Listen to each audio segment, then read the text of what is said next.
Hey guys, welcome to Tutorial Guru. Today we'll be learning how to unregister for app and game pre-registrations in Play Store. And now let's dive right in. Now to unregister for app and game pre-registrations in Play Store, first open up your Play Store app on your phone. And after opening your Play Store app, guys, on this interface, at the top right corner of the screen, you can see your profile picture icon available for us.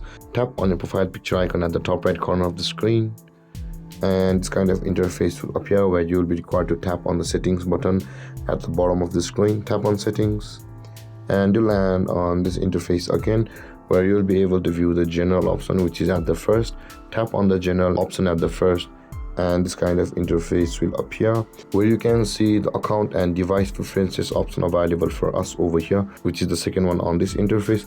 Tap on the account and device preferences, which is the second option, and let's let it load. And after it loads, guys, this kind of interface is available for us.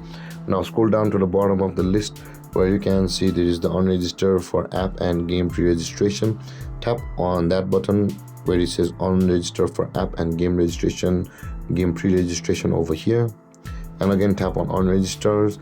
And with that being done, guys, you will have unregistered for app and game pre-registration which you had registered in Play Store. And there, guys, this is how to unregister for app and game pre-registration in Play Store. And if you have any confusions or questions regarding the topic, feel free to comment in the comment section below, and don't forget to like, subscribe and hit that bell icon for more videos. Thank you for watching, guys. Peace.